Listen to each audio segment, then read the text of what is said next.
여러분, 금배추 뉴스 들으셨죠? 가뜩이나 오른 채소 물가로 주부님들이 힘든데 가족들 먹이는 일에 아무리 비싸도 안 살 수는 없잖아요. 그중 한국인 하면 김치, 그 김치에 빠질 수 없는 배추는 요즘 몸값이 최고이죠. 이번 제 사연은 바로 이 배추, 그리고 김장에 얽힌 이야기입니다. 구독자 여러분은 세상에서 어떤 사람이 가장 부러우세요? 누군가는 미스 코리아만큼 늘씬한 몸매와 아름다운 얼굴을 말할지도 몰라요. 하지만 제가 가장 부러워하는 사람은 바로 건강한 사람이랍니다. 저체중으로 태어났던 저는 유달리 몸이 약했습니다. 어릴 때 자다가 깨보면 엄마가 자고 있는 제 모습을 지켜보고 계셨어요. 엄마는 왜 안 자고 나만 봐요? 우리 언니가 새근새근 자는 모습이 소중하고 이뻐서야. 크고 나서 엄마가 그랬던 이유를 알게 되었어요. 자는 나를 보러 종종 내 방에 왔던 건 제가 갑자기 숨을 멈추고 곁을 떠날까 봐서였다고요. 그만큼 전 위태롭게 목숨을 부지하면서 커왔습니다. 놀이터보다 병원을 더 자주 갔던 저는 이름을 알 수 없는 검사도 많이 받았어요. 긴 시간 동안 마취해야 하는 큰 수술도 몇 번이나 받았고요. 모든 부모님이 자식 사랑에 아낌이 없다지만 특히 우리 엄마는 저를 살리신 분이라고 해도 과언이 아니죠. 체력이 약하고 잔병을 달고 사는 저에게 평범한 일상도 쉽지 않았습니다. 학교에서 가는 소풍이나 체육대회, 심지어 수학여행은 꿈도 꾸지 못했거든요. 고등학교 1학년 때 우리 학년 친구들은 저마다 분주하고 신나 보였죠. 연희야, 이번에도 넌 못 가? 함께 수학여행 가면 재밌을 텐데 아쉽다. 이번에는 무슨 일이 있더라도 나 갈 거야. 하교하고 집에 오자마자 엄마를 졸라댔어요. 엄마, 제발 한 번만. 내 학창시절 친구들과 같이 여행 가는 거 이번이 처음이자 마지막이잖아. 응? 수학여행 갈 수 있게 허락해 주세요. 안 되는 거 알지? 네 몸 상태가 갑자기 어떻게 될 줄 알고 엄마도 없이 그 먼 데서 자겠다는 거야. 단식투쟁에 가며 며칠 동안 졸라서 결국 엄마는 백기를 들었습니다. 하늘로 날아가는 듯한 기분이었죠. 나도 평범한 다른 애들처럼 친구들하고 같이 추억 가질 수 있어. 들떠서 출발한 수학여행 일정은 예상보다 저에게 더 고됐습니다. 아침 일찍 일어나 운동장 구보를 하고 나서 화장실에 달려가서 바로 구토를 했어요. 오랜 시간 여행사를 돌아다니다가 마지막 산 중턱에 있는 석굴암에서 걸어 내려오다 보니 서늘한 기온과 체력 저하로 몸이 덜덜 떨려왔습니다. 결국 숙소로 돌아와서 저녁밥도 못 먹고 방에 누워 끙끙 앓았습니다. 친구들은 장기자랑 한다고 다 나가고 혼자 방에 있으니 서러움이 극에 달했어요. 친구들은 얼마나 재밌을까? 나도 애들이 준비한 공연 같이 보고 웃고 떠들고 싶었는데 왜 이렇게 태어나서 작은 행복도 나에겐 어려운 거야? 왜? 그때 갑자기 숨이 가빠지고 몸이 발작같이 떨려왔어요. 호흡곤란에 빠진 저를 우연히 지나가는 학년 주임 선생님이 발견하시고 다른 사람들을 불러왔습니다. 그리고 몇 분 뒤 엄마가 와서 천식 호흡기를 제 코와 입에 대주며 옆에서 소리쳤어요. 숨 천천히. 하나, 둘, 하나, 둘, 침착하게. 호흡이 안정되고 정신을 차려보니 이상하다는 걸 느꼈어요. 어떻게 엄마가 이곳 경주 숙소에 계신 거지? 이 바보야. 네 몸을 누구보다 잘 아는 건 의사도 아니고 바로 이 엄마야.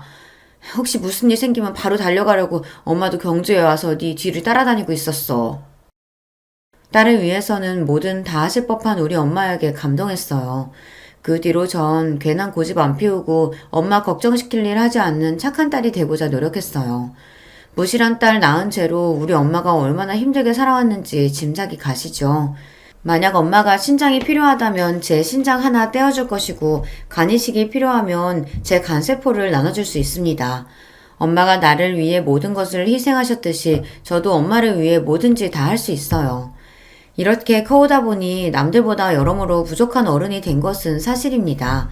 관공서나 학교에 관련되는 대부분의 대외적인 일은 엄마가 다 챙겨주셨거든요.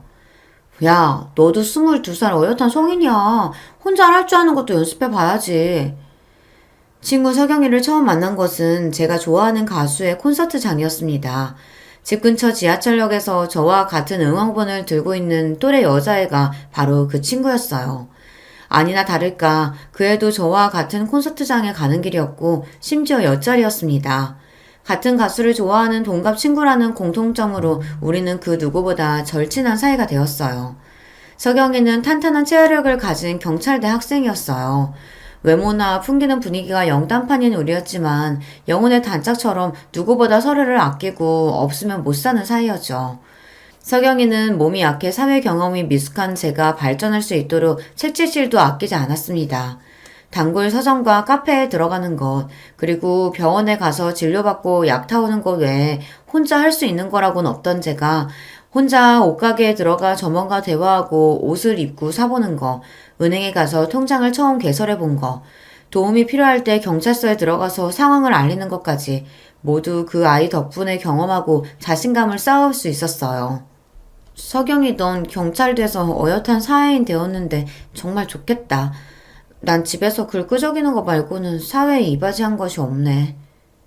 왜? 돈 필요해? 부모님이 압박하셔? 우리 부모님이야 늘 나한테 잘해주시지. 내가 이런 고민하는 것도 모르실 거야. 하지만 언제까지 아기처럼 부모님께 의지하고 살겠어. 나도 당당한 독립 해보고 싶고. 그럼 네가 써온 글들을 팔아봐. 작품도 세상에 나와야 그 가치가 바라는 거 아닐까? 난 책하고는 담을 쌓았지만 네가 쓴 동화를 보면 나중에 내 애한테 읽어주고 싶다는 생각이 절로 들거든. 저는 아동작가 지망생이지만 집에서 습작만 했을 뿐 아직 원고료도 받아보지 못했어요. 친구의 이야기에 힘을 얻은 저는 언론사와 출판사에 기고 희망 메일을 쓰기 시작했습니다. 한 50군데는 보낸 것 같은데 한 곳에서 제 글이 마음에 든다며 한 달에 2편씩 의뢰해왔습니다. 누군가 나를 필요한다는 느낌을 태어나서 처음 받아 감격에 겨웠습니다. 그렇게 작가로서 첫 발을 내디딘 지 1년 만에 첫사랑을 만나 남들처럼 결혼도 하고요. 하지만 제 인생은 그 결혼을 기점으로 180도 바뀌었다고 해도 과언이 아닙니다. 제 남편은 시댁보다 더 자주 처갓집에 들락날락 하고 있어요. 마누라가 이쁘면 처갓집 기둥에 절을 한다더니 절 너무 사랑해서라고요. 천만에요. 저도 처음엔 그렇게 착각했죠. 그런데 남편의 목적은 다른 데 있었어요. 장인어른 사이 왔습니다. 요즘 날씨가 쌀쌀한데 이럴 때 장인어른은 어떤 외투 입고 다니세요? 그러면 친정아빠는 사이가 관심을 가져주는 것이 마냥 좋으셔서 여기저기 옷장을 열어서 당신 옷들을 죄다 보여주시죠. 한참 그 옷을 구경하던 남편은 몇 가지 골라서 아빠의 옷에 대해 이런 이야기를 늘어놨어요. 아니, 이건 버버리 거네요. 하지만 지금 장인어른에게 전혀 안 맞을 것 같은데 한번 입어보시죠. 그거 보세요. 사람은 나이에 따라 체형이 변한답니다. 게다가 그 색상은 장인어른의 주름만 부각돼서 더 나이 들어 보여요. 비싼 옷이라 중고로 버리긴 아까운데 어쩔까요? 이런 식으로 자기가 갖고 싶은 옷이 있다 싶으면 그 옷을 마구 깎아내리다가 아버지가 처치 곤란하실 테니 자기에게 버리라는 식으로 가져갑니다. 장모님, 제가 요즘 자꾸만 어지럽고 체력이 많이 떨어졌는데 오늘 저녁으로 뭐 좋은 거 없겠습니까? 아, 그래? 난 그런 줄도 모르고 불고기랑 김치찌개만 해놓아버렸네. 우리 사위 힘날 만한 게 뭐가 있나? 입에 당기는 건 있고? 생각해보니 오늘은 장어가 땡기네요. 저번에 창고해보니 10년 묵은 더덕주도 있던데 또 둘이 궁합이 기가 막히지 않습니까? 이렇게 엄마를 꼬드겨서 장어나 소고기 등 값비싼 음식들을 매번 얻어먹습니다. 빈손으로 친정집에 가서 두 손 가득 무겁게 집으로 돌아올 때면 남편의 기분은 그렇게 좋아 보일 수가 없어요. 여보, 당신이 우리 친정 편하게 여기고 부모님께 살가운 건 너무 고마운 일인데요. 연로하신 부모님께 매번 얻어먹고 이것저것 받아오니까 이제 좀 민망하네요. 다음번에는 작은 거라도 부모님 선물 좀 사가요. 아, 그런가? 아, 참, 당신 그 소식 들었어? 이번에 연예인 B씨가 또 바람 피웠다네? 또요? 그 사람 지금도 재혼한 처랑 있는데 진짜 못 쓰겠네. 어찌나 능숙하게 말을 잘 돌리는지 저는 또 거기에 넘어가서 하던 말을 까먹곤 해요. 제가 좀 어리숙하긴 해도 바보는 아닌데 결혼 생활 5년차가 돼서 돌아보니 그렇더라고요. 친정집에서는 매번 좋은 것 받아오고 시댁 갈 때는 용돈이나 선물을 드리기만 하니까요. 게다가 우리 시모는 또 어떤 분인 줄 아세요? 지난번에 내가 전화했었지? 그거 가져왔냐? 네, 여기요. 집에 수건 부족하세요? 이 수건들은 남편 회사에서 직원용으로 제작한 거라 여기 로고가 적혀 있는데. 회사 이름만 있으면 더 믿을만해 보이고 좋지 뭐. 여기 몇 주년 기념 이 오버로크 한 글자만 쪽가위로 뜯어내면 된다.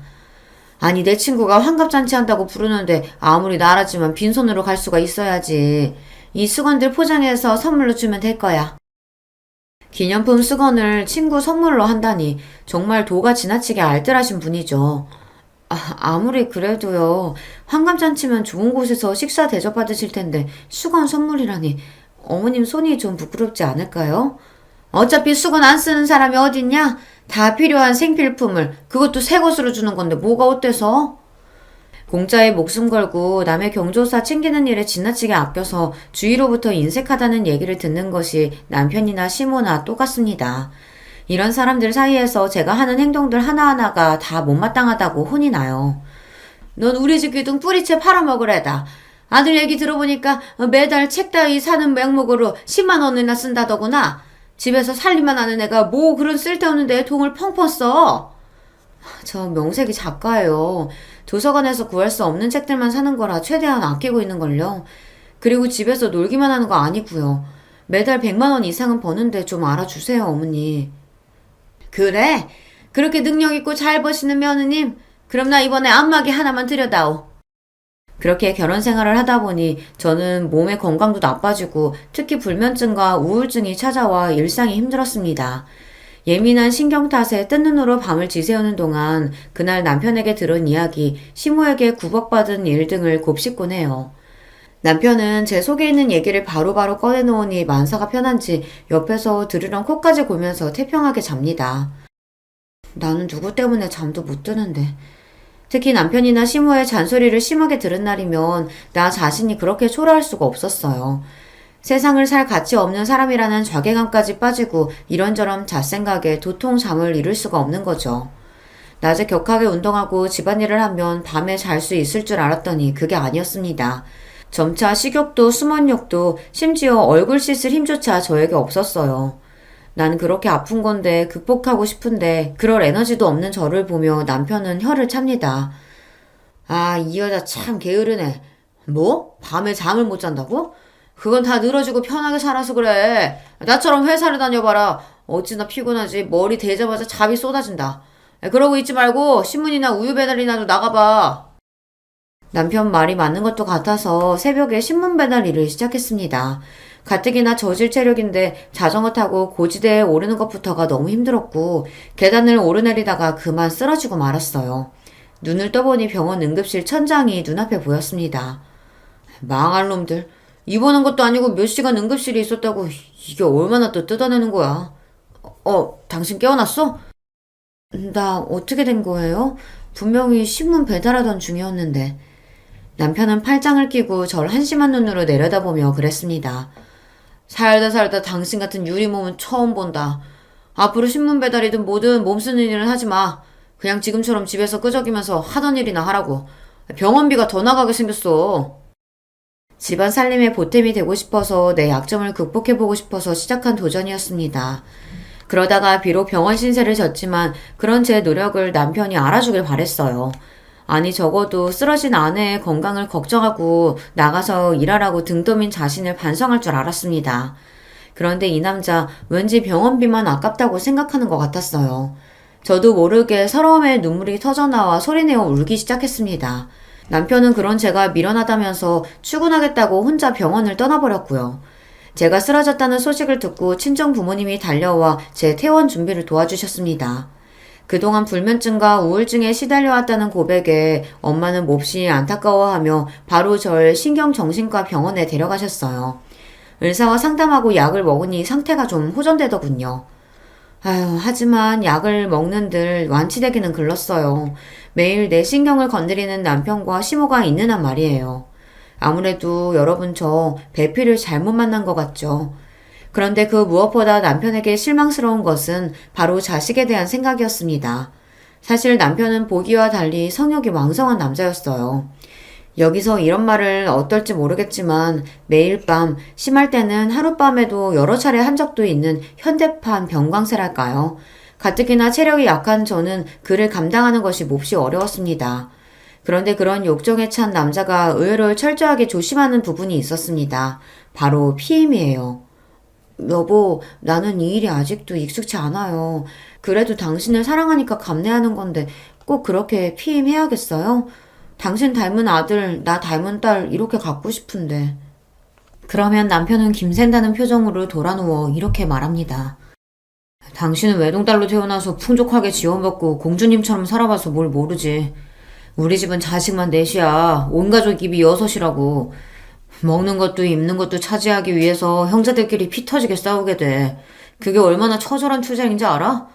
게다가 요즘은 애 하나 대학까지 보내는데 2억이나 든다는 신문기에서 못 봤냐고. 당신과 나 우리 둘이 먹고 살기도 빠듯한데 애가 무슨 애야. 아무리 설득해보았지만 남편은 요지부동이었어요. 결혼해서 가정을 꾸리는데 자식이 없다면 무슨 소용일까요? 저는 희생이 따르더라도 그만한 가치가 있는 일이 바로 출산과 육아라고 생각합니다. 단지 돈이 아까워서 자식을 낳지 않겠다는 남편만큼은 아무리 노력해도 이해할 수가 없었어요. 저런 인간이 뭐가 좋다고 내가 먼저 반해 결혼까지 온 건지. 지금이라도 내 발등을 찍어서 되돌이키고 싶은 마음이었습니다. 내 나이 28이던 때 그를 처음 만났죠. 남편과의 첫 만남이 어떠했는 줄 아세요? 친구 석영이가 근무하는 경찰서 근처에서 우리는 종종 점심을 같이 먹었습니다. 저야 시간이 자유로운 직업이고 그 당시 친구는 일이 한참 바빠서 점심시간에 수다 떠는 것이 서로에게 소중했거든요. 그날은 가을볕을 받은 나무가 알록달록 익어가는 좋은 계절이라 공원 벤치에 앉아서 샌드위치를 먹으며 한참 대화 중이었습니다. 그때 제 앞을 가로막는 그림자가 보였고 바로 고개를 들어보았죠. 외모가 너무나 제 이상형에 가까운 한 남성이 저를 똑바로 쳐다보면서 뭐라고 이야기하는 것이었어요. 그의 뒤로 따사로운 햇빛이 쏟아지고 나지막한 그의 목소리가 감미로워 전 눈을 제대로 뜰 수도 없었습니다.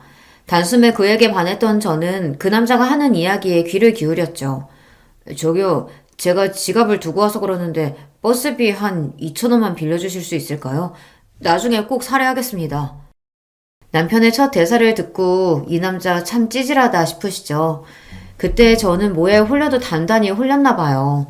그 남자 말을 인형처럼 따랐지 뭐예요. 지갑에서 돈을 꺼내주니 남자는 고맙다며 제 연락처를 물어보았어요. 그러면 전 그 남자의 지시대로 제 연락처를 술술 불러주었고요.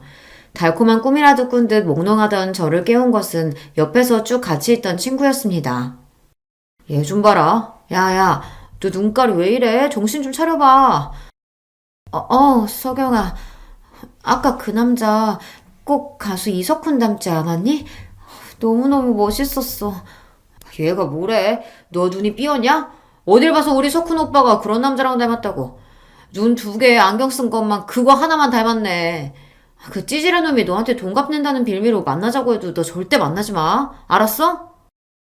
친구는 남자가 별로라며 콧방귀를 꼈지만 이미 저는 그에게 콩깍지가 씌었고 제 눈에서는 하트 레이저가 나왔습니다. 친구가 예상했던 대로 그날 저녁 그 남자에게서 카톡이 왔죠. 다음날 퇴근하고 만나자는 그의 제안에 가슴이 방망이질 쳤습니다. 다시 만난 그는 여전히 어제처럼 멋있었고 절 보자마자 커피 한 잔을 내밀었어요. 어제 빌린 버스비 대신에 커피로 샀어요. 괜찮죠? 그가 내민 것을 받아보니 편의점에서 파는 캔커피더군요. 생각과 달라 조금 당황했지만 그래도 소탈한 그의 모습이 좋았어요. 아니, 이미 친구에게 얘기했듯이 저는 사랑의 포로가 된 몸이니까 그가 무엇을 해도 멋져 보였습니다. 우리는 이런저런 서로에 대해 알아가는 대화를 했어요. 아버님이 공직자시고 거기에서 일하셨으면 사회적 지위도 높고 연봉도 높았겠네요. 지금은 월급이 얼마나 되시죠? 네? 제가 그런 부분은 관심이 없어서요. 부끄럽지만 아버지 연봉이나 그런 건 잘 몰라요. 그저 이 부족한 딸 하나 차고 넘치게 키워주실 만큼 넉넉한 편이긴 한 것 같아요. 외동딸이시라. 그렇군요. 전 연희 씨 그런 순수한 모습이 참 좋습니다. 어제 처음 봤을 때부터 당신한테 반해서 버스비 핑계로 말 걸었던 거 아마 다 눈치챘을 거예요. 괜한 느낌인지 몰라도 그날 이후 남편은 저에게 더 다정하게 대해주었습니다. 그런데 살면서 부부싸움 하다가 남편이 내뱉은 실언으로 로맨틱한 첫 만남 그 이면에 도사리고 있던 냉혹한 진실을 알게 되었어요.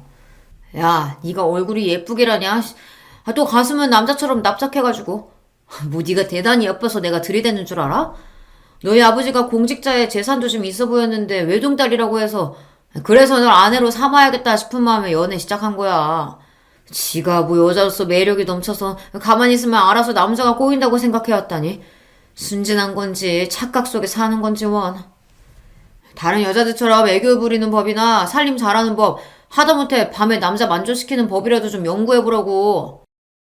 분명히 똑똑히 기억합니다. 결혼 1년차 때 술에 잔뜩 취해 들어온 남편에게 잠자리를 거부하자 그는 이렇게 말하고는 입은 옷 그대로 거실 소파에 엎어져 잠들었어요. 남편의 말이 믿기지 않아서 그 말이 이미 제 가슴을 갈기갈기 찢어버렸기에 전 그날부터 잠을 잘 수가 없는 거예요. 어찌나 충격이 컸는지 지금 이날까지 그 말이 토시 하나 까먹지 않고 다 기억이 난다니까요.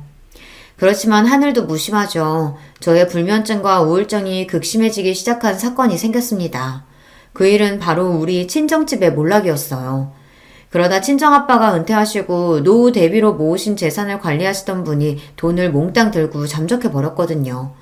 당장 다달이 나오는 공무원 연금으로 부모님 생활비와 병원비 모두를 감당하기에는 빠듯한 사정이 되었습니다.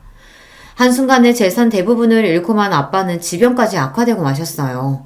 늘 긍정적인 언어로 가족들에게 힘을 실어주셨던 엄마도 점차 지쳐가고 얼굴에 웃음을 잃으셨습니다. 전 곧바로 남편이나 다른 사람들에게 친정집의 불행을 알리지 못했습니다. 벙어리 냉가슴 앓듯 조용히 지내다 결국 남편에게 사실을 얘기하고 말았죠. 자기야, 베트남에 다낭이란 데가 진짜 좋다더라. 얼마 전 다녀온 이대리가 어찌나 자랑하던지 나도 곧 가겠다고 큰 소리 뻥뻥 쳤어. 자기네 부모님 모시고 한번 가자. 자기가 말씀 좀 들어봐. 말이 모시고 다녀오는 거지. 실제로 우리 친정 부모님께 그 비용 다 감당하고 우리도 데려가 주세요 하는 그 남편의 속내를 내가 모를 리가 없습니다. 미안한데 요즘 아버지 건강도 안 좋으셔서 어디 다니시지 못할 거야. 여행, 특히나 해외여행은 무리고. 에이, 그렇게 컨디션 안 좋을수록 바깥바람 쐬고 해야 더 좋아지시는 건데. 그러지 말고 장인어른한테 그만 좀 해. 왜? 그냥 우리 부모님한테 다낭여행 보내달라고 부탁을 하지 그래? 그게 차라리 솔직하고 귀엽긴 하지. 남편은 좀처럼 큰 소리 내지 않는 제가 이상해 보였나 봅니다. 당신 뭐 잘못 먹었어? 급발진하고 난리야. 알았어. 그럼 해외 말고 제주도라도 다녀오자. 이번 연휴 기간에 휴가 붙이면 나 4박 5일은 가능한데, 응? 사실 우리 부모님 망했어. 에? 그게 무슨 소리야 갑자기? 전 울면서 친정아빠가 사기당하고 모든 재산을 홀라당 날린 것이며 그 충격으로 쓰러지신 등의 일들을 모두 털어놓았습니다. 말도 안 돼. 경찰에 신고는 했어? 박사장 그 사기꾼 놈 잡아서 장인어른 돈부터 찾아야 할 거 아니야. 사기당한 뒤를 경찰서에 가서 접수했지만 거기서 그러더군요. 사고를 접수하고 수사야 해보겠지만 우리나라에서 잠적한 아니 중국이나 외국으로 이미 도주했을 사기꾼을 잡는 것은 하늘의 별 따기라고요.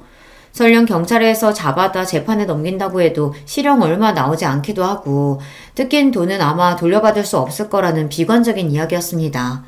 사기당한 돈을 되찾을 희망 한 조각 남지 않았다는 얘기에 남편은 짜증을 확 내며 집에서 나가버렸습니다. 이렇게 힘든 상황에 놓여있다는 것을 알게 되면 제게 위로의 말 한마디 할 줄 알았는데 그런데요 그 사람 정말 무심해요. 우리 친정이나 내 걱정은 하나도 안 되나 봐요. 상심한 우리 부모님을 찾아뵙고 슬픔을 함께 나누기를 기대했습니다. 적어도 안부전화 한 통이라도 할 줄 알았거든요. 그렇지만 그는 날 위해 우리 친정을 위해 아무것도 하지 않았습니다. 아무것도요. 오히려 남편과 이 소식을 들은 시모까지 저를 사람 취급도 하지 않았습니다. 저에 대한 남편의 태도는 날이 갈수록 냉담해졌고 매일 어디 가서 돈 벌어오라는 압박뿐이었습니다.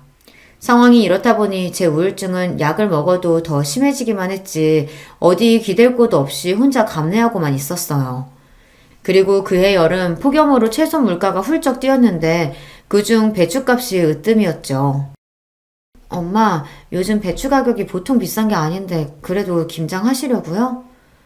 그럼 너희 아버지는 내가 직접 담근 김치 아니면 식사 못 하시는 분이잖니. 아무리 비싸도 할 건 해야지. 하는 김에 너네도 좀 나눠줄 테니 다음 주에 집에 와서 엄마랑 같이 김장하자. 가뜩이나 쪼들리는 사정에 비싼 김장김치를 내 것까지 해주신다니 엄마의 김장 소식에 더욱 마음이 무거웠습니다. 자식이 되어가지고 김장해서 드리지는 못할 망정 어려운 친정으로부터 계속 받기만 하는 자신이 그리 못나 보일 수가 없었어요. 그렇게 하염없이 엄마에게 미안하고 우울한 생각에 빠져드는데 시모의 전화가 왔습니다. 이런 기분으로 시모를 대하고 싶지 않았지만 전화를 놓치면 또 불호령이 떨어질 것이 뻔했기에 겨우 전화를 받았어요. 어머님, 안녕하셨어요? 안녕은 무슨? 니네 친정은 여전히 사기꾼 못 잡았다니?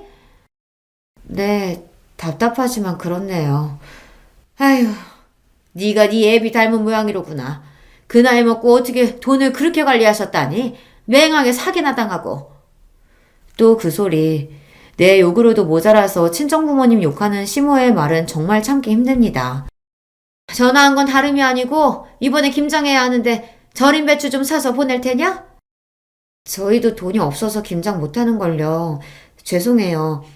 저희 친정엄마가 김장하시는 거 도와드리고 몇 포기만 얻어온 걸 아껴서 먹을 계획이에요. 그래? 망해도 부자는 3년은 간다더니 뭐 사기당해도 먹고 살만한 돈은 있나 보네. 올해 물가도 비싼데 잘됐다. 그럼 가서 우리 집 김치도 얻어놓으라. 한 30포기 정도. 시모는 즐겁다는 듯 자기 할 말만 하시고 제 대답은 듣지도 않은 채 전화를 끊어버렸습니다. 하지만 없는 살림에 친정엄마는 절인 배추를 30포기만 사다 놓으셨더라고요. 같이 김장을 하고 나서 엄마는 저에게 주실 10포기를 김치통에 담고 계셨어요. 엄마, 우리 집 김치 그렇게 안 먹어요. 5포기만 주시면 돼요. 에이, 그래도 내 마음 같아서는 작년처럼 너 이 시댁 거랑 해서 50포기는 해주고 싶은데 미안하다. 이건 가져가. 그렇게 10포기의 김치를 담으면서 엄마의 배려에 감사하고 또 내 처지가 못나서 눈물을 글썽였습니다. 또 온다. 이 울보. 너도 나이가 이제 적지 않아. 얼른 김서방 설득해서 애 낳고 엄마가 되어봐야 저 여린 심성이 단단해지지. 소중한 김치통을 들고 집에 돌아와 보니 글쎄 시모가 이미 우리 집 안에 와 계셨어요. 아마 남편을 통해 현관 비밀번호를 알아내서 연락도 없이 무작정 들어오셨겠죠. 제가 이렇게 만만한 며느리예요. 너희 친정에서 김치 받고 온 거지? 아니, 그런데 왜 고작 그뿐이냐? 죄송해요. 아시다시피 저희 친정 사정에 30포기밖에 못 하셨어요. 그것도 저 먹으라고 10포기나 주신 거예요. 어머니께 5포기 나눠드릴게요. 이거라도 가져가세요. 너, 내가 분명히 우리 집에 30포기 가져오라고 일러두지 않았니? 이 시애미 말 무시해? 어머니, 정말 너무하세요. 우리 친정에서도 없는 사정에 이나마 챙겨드리는 거예요. 싫으시면 이것도 안 가져가시면 되잖아요. 가뜩이나 울적한 마음에 김치 내놔라 닥달하는 시모가 원망스러워 대꾸한 건데 바로 시모의 손이 제 얼굴로 날라왔습니다. 철썩. 이년이 고작 김치 몇 포기 가지고 이 시애미 앞에서 건방을 떨어? 어디서 더 해들어봐. 이번엔 뺨이 아니라 다른 거 패주마. 악질이던 시모는 친정에서 받아온 김치통 모두를 다 들고 가셨습니다. 저는 도무지 이 상황이 믿기질 않았어요. 조금 감정적으로 어머니께 말씀드린 건 그래요. 좀 예의에 어긋났어요. 그렇지만 그 일이 뺨을 맞을 정도로 잘못한 건가요? 여러분, 제가 정말 그렇게 건방을 떤 걸까요? 그 뒤로 땅거미가 지고 밤이 찾아올 때까지 계속 식탁 옆 그 자리에 굳은 얼굴로 울기만 하고 멍하니 있기도 했습니다. 띠리릭 현관문이 열리는 소리였습니다. 남편이 퇴근하고 집에 들어온 것이었죠. 뭐야? 집에 있으면서 왜 집안 불도 다 꺼놓고 거기서 놓고 있어? 아까 당신 어머님이 나한테 무슨 짓 했는지 알기나 해요? 우리 친정 김치 덜 가져왔다고 내 뺨을 치시더라고요. 왜 나는 매번 친정 것을 당신과 당신네 집에 퍼다나라는 사람이 되어야 하죠? 도대체 왜? 벌떡 일어나 분을 이기지 못하고 팔을 휘두르다가 식탁에 있던 우울증 약이 바닥에 떨어졌습니다. 떨어진 약봉지를 들어보던 남편은 휙하고 무서운 눈초리로 쏘아보며 물었어요. 이 양 뭐야? 정신과? 너 정신병 들었냐? 말 함부로 하지 마세요. 정신병이라니. 요즘 스트레스가 심해서 우울증이 생길 것뿐이에요. 이게 다 당신과 어머님 때문에. 미친년. 정신병자가 할 핑계도 많다. 맹아 네가 그래도 데리고 살만했던 건 네 부모가 가진 돈이 있어서였어. 그런데 지금은 아주 산거지가 다 됐지. 이럴 때일수록 남편한테 잘하고 시부모님 공경할 줄 알아야지. 넌 상황 파악도 안 되냐? 아 됐어. 너 같은 거 필요 없으니까 이혼해. 이 집에서 나가. 아 빨리. 남편 말에 더한 충격을 받은 제가 정신을 차리고 보니 슬리퍼 차림에 핸드폰이나 지갑도 없이 집 밖에 나와 있었습니다. 이제 가을로 접어들어 쌀쌀한 날씨를 체감했지만 저에겐 아무것도 없었어요. 그렇게 1시간이 넘게 걷고 걸어 친구네 집에 갔습니다. 초췌해진 몰골이 된 절 보고 놀란 친구를 붙들고 밤이 새도록 그간의 일들을 그녀에게 이야기했어요. 제 이야기를 들은 친구는 마음 단단히 먹고 결단을 내리라고 조언했습니다. 얼마 동안 친구 집에 지내면서 고민하고 또 고민한 끝에 남편과 헤어지리라 결심했어요. 내 물건을 챙겨 나오기 위해 친구와 함께 집에 갔습니다. 집에는 남편과 시모가 식사 중이더군요. 결혼한 아들 집이 자기 별장이라도 되는 듯 내가 손수 만들어 놓은 반찬들을 꺼내 잡숫고 있는 모습이 꼴보기 싫었습니다. 여기는 우리 부부집이니까 어머님 마음대로 아무 때나 들어오지 말아주세요. 현관 비밀번호도 바꿀 거고요. 이 집은 내 아들 집이니까 내 마음대로 드나들 거야. 어차피 너희들 이혼한다면서? 그 얘기 듣고 아들한테 잘 생각했다고 했다. 돈도 없는 친정에 너 뭐 볼 게 있다고? 우리 아들은 더 알짜배기 재산 있는 집 딸로 잡아서 결혼시키면 된다. 웃기는 할망구네. 당신 아들 나이도 40이 코앞이에요. 젊지도 않은 놈이 게다가 지가 잘생기기라도 했나? 쥐꼬리만한 월급 나오는 중소기업 다니는 남자가 꼴에 부잣집 딸? 내 친구가 순진하니까 그나마 결혼해준 거예요. 현실을 직시하시라고요. 니 깎게 뭔데 며느리 옆에 딱 붙어서 그 알량한 입을 놀려대냐? 나요? 며느리 친구고 서울 동작경찰서에 근무하는 한경희입니다. 얼마 전 당신 아들 경유차에서 배출가스 단속했는데 배출 허용 기준을 초과한 일로 경고장 보내도 아직 정비나 점검을 하지 않았더군요. 그래서 벌금 부과했으니 납부해야 할 거예요. 계속 안 내고 버티다가는 가산세 붙어서 몇백만 원까지 불어나고 급기야 당신들 소유의 부동산, 동산 다 압류 들어갈 거예요. 아 그게 바로 너있냐? 내 차 몰래 단속해서 과태료 딱지 보낸 사람이? 웃기지 마. 누가 네 얘기 듣고 고분고분 따를 줄 알고? 내 피 같은 돈 절대로 한 푼도 못 빼내간다고. 오늘 당신 아버지 소유의 경유차도 점검하러 갈 예정인데 지금 그런 경찰관의 단속 지시에 따르지 않겠다는 얘기입니까? 그래! 어디서 굴러먹다가 온 기집애가 자기가 경찰이라고 구라를 치고 뭐 보아하니 며느리 사주받고 우리 겁박하러 온 모양인데 어린 판푼어치도 없는 소리. 네 뜻대로는 하나도 안 될걸? 내 남편 차 역시 손가락 하나 못 대게 할 거야. 계속 나불거리다가 봉변당하기 전에 어서 이 집에서 나가지 못해? 광분한 시모와 남편 때문에 급한 대로 제 집만 간소히 챙겨서 나와야 했습니다.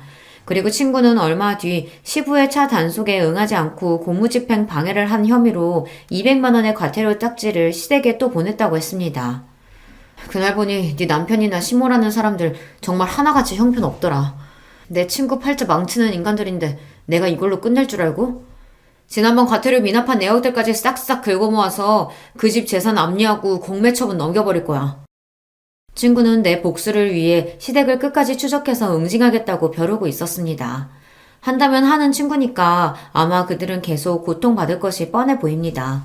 10원 한 장도 아까워하는 이들이 과연 그 많은 벌금을 낼 때 어떤 표정일지 너무 궁금하고요. 그 상상만 해도 진짜 깨소금 맛인걸요. 그런데 얼마 뒤 서경이는 더 기쁜 소식을 안겨다 주었습니다. 연희야, 기쁜 소식이 있어. 내가 아까 강남경찰서에서 너희 사건 담당하던 형사님 연락받았는데 계좌 출금 시도하려던 사기꾼 그 박 사장 드디어 잡았대. 소식을 듣자마자 친정아빠와 저는 강남경찰서로 달려갔습니다. 그 사기꾼 잡았다면서요? 이제 우리 아버지 돈 되찾을 수 있는 건가요? 네, 두 분 아주 운이 좋으시네요. 그놈이 마침 돈 세탁하고 해외로 도주하기 전에 잡을 수 있었고요. 취조 과정에서 그런 얘기를 하더군요. 다른 돈은 몰라도 여기 아버님 돈만은 돌려주고 싶다고요. 자기처럼 썩을 놈한테 인간적으로 잘해준 분이라 죄송하고 뭐 뵐 면목이 없다면서요. 정말 감사합니다. 모두 형사님 덕분이에요. 박 사장, 이놈아, 모질지도 못한 놈이 왜 그렇게밖에 살지 못했냐. 아빠는 그가 돈을 떼어먹은 것보다 십수년간 막역하게 지냈는데 배신했다는 사실이 더욱 아프다고 하셨습니다. 결국에는 자신의 잘못을 뉘우치고 아빠의 돈을 돌려준 일에 대해 인간적인 연민을 느끼신 모양이에요. 담당 형사는 우리를 흐뭇하게 바라보며 이런 이야기로 끝을 냈습니다. 저야 경찰로서 제 할 일을 한 거고 그보다는 한경이가 애 많이 썼어요. 자기서 일도 아닌데 지능수사과 동기랑 공주해서 범인이 계좌인 칠 시도 기다렸다가 바로 급습한 것은 참 대단한 거죠. 아무튼 한경이에게 참 장하다고 말씀 전해주세요. 나에게 표현하지 않았지만 내 친구는 박 사장을 잡기 위해 그간 애를 많이 썼던 것입니다. 나를 위해 애써주는 소중한 친구와 부모님이 있다는 사실을 이제야 깨달았어요. 시어머니나 남편처럼 나를 무시하고 이용해 먹으려는 사람만 있던 건 아닌데 이렇게 소중한 사람들을 외면하고 내 상처만 더 깊이 파고들며 우울증의 늪에 빠졌던 것입니다. 약해진 탓에 나쁜 마음도 먹으려고 했던 자신이 한심해서 견딜 수 없었습니다. 나에 대한 반성의 눈물이 흘러내렸습니다. 서경이의 활약을 들으신 부모님은 친구까지 집에 초대해서 우리만의 자축 파티를 열었습니다. 너는 연이랑 진배 없는 내 딸과 같다. 앞으로 살면서 우리를 네 부모같이 생각해 주렴. 그동안도 저 딸처럼 예뻐해 주셨잖아요. 아버지 장례식 때도 도와주시고 돌아가신 아버지 대신해서 경찰대 졸업식에도 와주시고 저희 집에 명절 선물도 보내신 거 알아요. 늘 그 은혜에 감사하게 생각하고 있어요. 그때 잔치집에 똥파리도 꼬인다고 훈훈한 대화 중에 갑자기 불청객이 들여닥쳤지 뭐예요. 우리가 날린 돈을 찾았다는 소식이 그새 시모와 남편의 귀에 들어간 모양입니다. 아이고 사돈, 정말이지 축하드립니다. 사기꾼 잡았다면서요? 그들의 방문으로 그 자리에 있던 모두의 얼굴이 굳어버렸지만 찾아온 손님이기도 하고 이혼하기 전 서류상은 가족이니 엄마는 그들을 집에 들이신 겁니다. 장인어른, 그럼 잃었던 돈은 다 찾으신 거예요? 그게 진짜 얼마나 되는 겁니까? 100억은 좋게 넘지. 남편과 시모는 100억이라는 소리에 뒤로 넘어갈 듯 놀라워했습니다. 사돈이 부자인 줄은 알았지만 그 정도의 재료가이신 줄은 미처 몰랐습니다. 이제라도 돈 되찾았으니 얼마나 다행이에요. 저 역시 처음 듣는 소리에 놀라서 조용히 엄마의 귓가에 솟아였죠. 엄마, 우리 집에 재산이 그 정도였어요? 100억? 100억은 무슨... 그치만 너희 아버지가 뭐라고 말씀하시는지는 좀 지켜보자꾸나. 이후 벌어지는 시모와 남편의 말과 몸짓은 코미디 저리가라 할 정도로 우스꽝스러웠죠. 정말 저 사람들이 나를 무시했던 사람들과 동일 인물인가. 시모에게 뺨을 얻어맞은 일은 내 착각이 아닌가 싶을 정도로 갖은 가머니설과 아양을 떨어댔어요. 이렇게 좋은 날을 그냥 보낼 순 없죠. 제가 나가서 비싼 와인 좀 사올게요. 모두 함께 축배를 드시죠. 그 전에 말이지, 사위. 우리 정산할 것이 있지 않은가? 갑자기 아빠는 온화한 미소를 거두시고 안방에서 어떤 서류를 가지고 나와 남편과 시모에게 보여주셨습니다. 이것은... 하지만 장인어른, 이건 형식상 쓰자고 하지 않으셨습니까? 세상에 형식상이란 것은 없네. 경찰서나 재판장에 나아가 이 서류 제출하면 거기 쓰여져 있는 그대로 믿겠지. 안 그런가? 낯짝이나 양심이 있다면 자네나 자네 모친도 그렇게 엉덩이 뒤밀고 우리 집까지 올 수는 없는 법. 자네가 내 딸한테 안겨준 모욕 그 이상을 앞으로 난 자네에게 돌려주겠네. 첫 번째로 나한테 빌려간 1억 5천만 원과 그 밀린 이자. 당장 가져오지 않으면 법적으로 나설 테니 그리 알게나. 남편은 아빠의 말을 듣고 차용증을 손에 구기고선 벌벌 떨기 시작했습니다. 1억 5천이나? 그게 무슨 소리냐 아들아? 저기 사돈, 시간 주시면 아들이 천천히 갚을 테니까. 아니지. 당신 딸이 내 며느리요. 내 아들이 아는데 설마 사위에게 소장까지야? 진심으로 하는 말씀은 아니겠죠. 당신 딸 정신병자라도 우리가 잘 보듬고. 이 양반이 남의 집 귀한 딸을 뭐라고 짓거리는. 정신병자? 우울증 가지고 정신병 취급을 하다니? 저 말하는 뻔세를 보니 알만하네. 그동안 얼마나 내 딸 무시하고 괴롭혔는가? 그렇게 화가 난 엄마의 모습은 이전에도 이후에도 본 적이 없습니다. 엄마는 갑자기 부엌에 들어가서 김치 한 포기를 손에 말아쥐고 나오셨어요. 그리고 바로 시모의 얼굴에 그 귀한 김치를 냅다 던져버렸습니다. 자, 이 김치나 먹어. 내가 한 김장김치 필요하다면 네가 내 딸 갈궈댔다지? 자, 원하던 그 김치 당신 얼굴로 담아가쇼. 어떤 아침 드라마에서 장모가 사위의 뺨을 김치로 휘두르던데 그걸 먼저 봤다면 우리 엄마도 아마 시모의 얼굴을 그렇게 만들었을 거예요. 시모의 얼굴에서 김치 양념이 뚝뚝 떨어지고 당한 일에 충격받고 서있던 시모의 모습을 보니 알토니가 빠진 듯 시원했죠. 우리 부모님이나 저나 평소 평온하고 온화하게 언행을 하던 사람들인데 우리가 이렇게 세게 나올 줄은 아마 몰랐을 겁니다.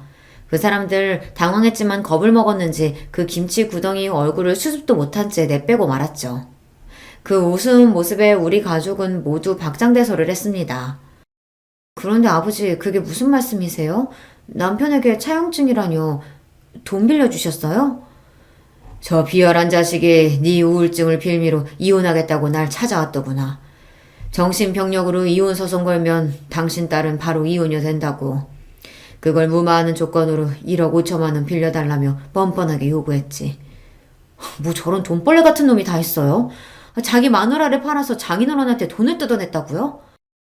속으로는 크게 실망하고 분노했지만 딸 생각해서 일단 따라줄 수밖에 없었다. 하지만 혹시나 모른다는 마음에 형식적으로 차용증을 쓰자고 사위를 설득했지. 내일 변호사 만나서 그 차용증으로 할 수 있는 응징 방법 다 찾아낼 거다. 저 빌어먹을 놈의 자식, 물불 가리지 않고 내가 모든 수단 동원해서 끝장내버릴 테다.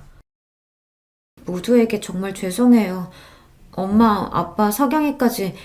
저 아니면 저렇게 나쁜 사람들에게 이런 꼴까지는 안 당하고 사셨을 텐데 이게 다 제가 못나서예요. 진심으로 모든 가족에게 미안했습니다. 우리는 모두 함께 한마음으로 펑펑 울었어요. 저는 결심했습니다. 내가 사랑하는 사람들을 위해서, 그들을 지켜내기 위해서 더 강하고 현명해져야 한다고요. 의지를 다지고자 다음날 새벽 5시에 일어나서 동네를 한 바퀴 뛰고 걸었습니다. 체력이 약하다는 이유로 운동도 하지 않았던 제 약한 몸뚱아리는 최악이었어요. 약 3km의 거리, 남들은 3, 40분이면 한 번에 갈 거리를 전 몇 번이고 주저앉아 숨을 헐떡대고 다시 일어나 걷고 또 걸어야 했으니까요. 무려 1시간 반 동안 운동하고 온 저는 집에 들어와 탈진한 듯 쓰러진 뒤 미친 듯이 밥을 먹었습니다. 엄마는 제가 이렇게 먹성 좋게 잘 먹는 모습을 처음 봤다며 대견해 하셨어요. 그날 이후로 전 하루도 거르지 않고 새벽 운동을 나가고 있습니다. 그리고 식사 뒤 바로 책상에 앉아서 해가 질 때까지 글을 씁니다. 이렇게 쓰고 또 쓰다 보면 언젠가는 세상에 내놓을 괜찮은 글이 나올 거라고 믿음을 갖고 말이죠. 한 걸음 한 걸음 저는 더 성장하고 강해지려고 매일 노력하고 있습니다. 그런데 도망갔던 남편과 시모는 뭐하고 있냐고요? 아빠의 변호사는 대여금 반환 선고 소송을 진행하고 계세요.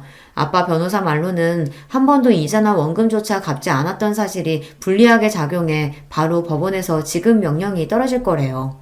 그리고 그 재산을 어디에 숨기고 은닉할까 미리 재산을 압류를 걸기도 했대요. 우리가 살던 집은 이혼소송의 재산 분할 대상이니 아마 남편과 공동명의로 되어 있는 시댁 아파트가 그 압류 대상일 거라고요. 거기에다가 경찰서에서 부과한 가태료까지 내야 하는 등 남편과 시댁은 참으로 곤궁한 상황에 처해 있었죠. 이 상황을 극복할 방법은 아마 저를 다시 제 편으로 하는 것뿐이라는 계산이 섰던지 남편은 자꾸 저에게 애정을 갈구하고 다시 합치자면서 찾아와 설득했어요. 우리 다시 잘해볼 수 있잖아, 어? 당신은 착하고 나 많이 좋아하니까 우린 잘 살 수 있어. 내가 잘할게. 그러니까 장인어른께 압력 풀고 천천히 갚을 수 있게 말씀 좀 드려봐. 어쩌다가 그런 큰 돈을 나도 모르게 아빠한테 빌린 거죠? 회사에서 상사랑 다투고 더러워서 회사 그만두고 싶은 와중에 좋은 주식이 있다고 들어서 거기에 투자한답시고 내가 미쳤지. 그 투자는 망한 거네요. 마이너스 80% 났어. 남은 거 처분하고 회복해보려고 가상화폐 넣었는데 그것까지 휴지 조각이 되어버렸어. 남의 피 같은 돈은 어떻게 해서든 뜯어내고 양심 버려가며 돈을 그렇게나 모으더니 그 끝이 결국 이런 거예요? 남편은 제 말에 전곡을 찔렸는지 아무 말도 못하고 고개를 푹 숙였죠. 그 사람들이 얼마나 자린고 위에 돈을 집착하는 사람인지 아시죠? 남편의 속이 얼마나 썩어 들어갈지 설명하지 않아도 알 것만 같았죠. 하지만 이제 그도 그의 집안도 나와 상관없는 사람들일 뿐입니다. 당신과 결혼하고 5년의 세월은 내 인생 가장 힘든 시간이었어요. 처음엔 그게 다 당신과 시어머니 때문이라고 탓했는데 이젠 깨달았죠. 내가 원하는 삶을 살려면 나 스스로 강하고 현명해져야 한다는 걸요. 그렇기 때문에 이제 알아요. 당신이 그렇게 괜찮은 사람이 아니라는 것쯤은. 끝나는 마당에 솔직히 말할까요? 당신의 얼굴도 꽝이고 남자로서는 더 꽝이었어요. 밤일 횟수가 많으면 뭐해요? 한 번도 만족시켜주지 못하고선. 그러니까 구차하게 매달리지 말고 우리 산뜻하게 헤어지자. 어때요? 늘 날 얕잡아 보던 남편의 그런 표정은 처음 봤습니다. 이 사람이 이런 사람이었던가 진심으로 저에게 놀라는 눈치였어요. 내가 받았던 상처를 그에게 고스란히 돌려주고 나오니 뿌듯했습니다. 네, 그렇게 저는 남편과 이혼을 마무리했고 지금 혼자 살고 있어요. 사랑하는 부모님과 따로 살기로 한 것도 다 제가 홀로 서기 위한 연습이고요. 이혼 소송 결과 살던 집은 반으로 나누어 갖게 되었는데 재산 분할에 목숨을 걸었던 전 남편은 그 결과에 크게 실망하더군요. 시모는 계속해서 친정집에 찾아와서 아들의 빚을 탕감해달라며 읍소하고 했는데 이조차도 경찰에 신고해서 이제 집에 얼씬도 못하고 있습니다. 누구보다 돈을 사랑했던 남편과 시모는 그렇게 두려워하던 경제적 궁핍, 가난의 길로 들어선 것 같아요. 제가 할 수 있는 가장 큰 복수를 하고 나니 전 남편에 대한 미움도 미련도 없이 새 인생 시작할 수 있게 되었죠. 이렇게 제 사연을 풀어놓았는데요. 어떻게 들으셨는지요? 올해 역시 금배추의 김장 물가 뉴스를 들으니 지옥 같은 예전 결혼 생활이 떠올라 이렇게 제 이야기를 쓰게 되었네요. 기회가 된다면 실력을 갈고 닦아 더 재밌고 감동적인 이야기로 또 찾아뵐게요. 그럼 저는 여기서 인사드리겠습니다. 여러분 행복한 하루 보내세요. 안녕하세요. 저는 경기도 하남에 살고 있는 40대 남자입니다. 제 한풀이를 좀 하고 싶어서 저도 용기 내어 사연을 보내봅니다. 가족들에게 말하고 싶지만 다들 상처만 받고 너무 괴로워질 것 같아서요. 저는 2016년도에 결혼했고 딸아이가 하나 있는데요. 아내와는 친구의 소개로 만나서 연애를 짧게 한 뒤에 이어지게 되었네요. 어떤 부분건 그러겠지만 연애하던 시절에는 서로 마음이 잘 맞았어요. 소위 콩깍지가 씌었던 것 같아요. 그런데 결혼할 무렵부터 둘이 싸우게 되었고 그건 결혼하고 나서도 쭉 이어지게 되었어요. 당시에 주변에서는 대부분 신혼에 많이 싸운다길래 그런 줄 알았는데 아내의 불만은 가벼운 사항이 아니었어요. 오빠, 나는 이해가 안 가. 그래도 어머니가 2억까지는 해주실 수 있는 거 아니야? 그렇게 어거지로 계속 밀어내시면서 안 된다고 그러시고 나중에 애기 낳으면 더 큰 집으로 해주신다는 거 이거 말이 돼?